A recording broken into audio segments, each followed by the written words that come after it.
नाश हो गया ये प्रशासन। हमारे यहाँ मेडिकल साइंस में एक बीमारी होती है जिसको स्किज़ोफ्रेनिया कहते हैं। साधारण भाषा में उसको पागलपन भी कहते हैं, और उसी के अंदर एक ट्रेट होता है जिसको कहते हैं डिल्यूजन ऑफ ग्रैंडियर, यानी कि कोई गलत फहमी, जिसकी मैं बात करता हूं कि इनको गलत फहमी हो गई, राजा महाराजा हो गए ये।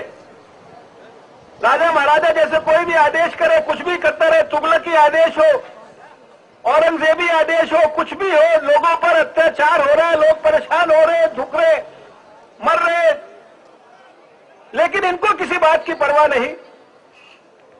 कोई एक ऐसा क्षेत्र हमें नजर नहीं आता जिसके ऊपर ये हमारे पर अत्याचार न कर रहे हो। आज इस बारे में हम लोगों ने यहां विरोध दर्ज करने के लिए ये धरना रखा है। आपने प्राइवेटाइजेशन किया बिजली का, 16% से ज्यादा बिजली के दाम बढ़ चुके हैं, लेकिन बिजली के कट्स के अंदर कोई कमी नहीं आई है। कैग की रिपोर्ट ने आपके बारे में कहा कि आपके इस प्राइवेटाइजेशन के कारण 6-7 हजार करोड़ रुपए का दिल्ली की जनता को नुकसान हो गया। 35 पैसे प्रति किलो लीटर जो पानी मिलता है, और जो प्राइवेटाइजेशन की प्रक्रिया जिसकी तरफ ये दिल्ली की सरकार बढ़ रही है, उसके बाद ये 15-16 रुपए किलो लीटर तक पानी ये जा सकता है। ये इस प्रकार की संभावनाएं व्यक्त की जा रही। ये विधानसभा में किसी ने प्रश्न पूछा कि इस सरकार ने 5 वर्ष में कितने लोगों को एम्प्लॉयमेंट दिया, और क्या एम्प्लॉयमेंट देने के बारे में, एम्प्लॉयमेंट को जनरेट करने के बारे में सरकार के पास कोई नई योजना है? तो उसके उत्तर में मंत्री ने कहा कि सरकार के पास कोई नई योजना नहीं।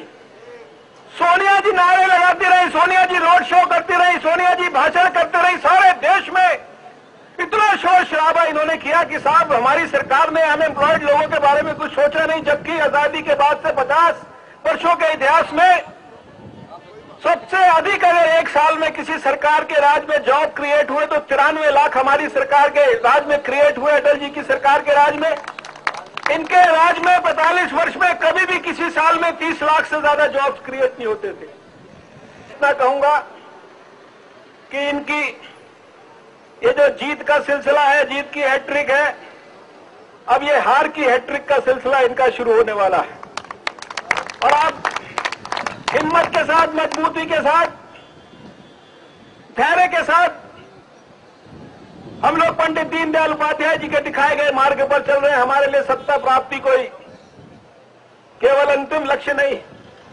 हम राजनीति में केवल जनता की सेवा के लिए, जनता के हितों की रक्षा करने के लिए, जनता की तकलीफ की आवाज को बुलंद करने के लिए, हम उस आवाज को ईमानदारी के साथ बुलंद करते रहेंगे। हम जनता के हितों की बराबर रक्षा करते रहेंगे।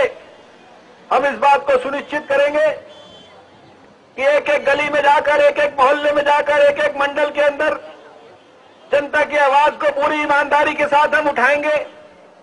और मुझे पूरा विश्वास है कि अंत तो गत्वा, जीत जो है वो सत्य की होती है, सत्यमेव जयते होती है।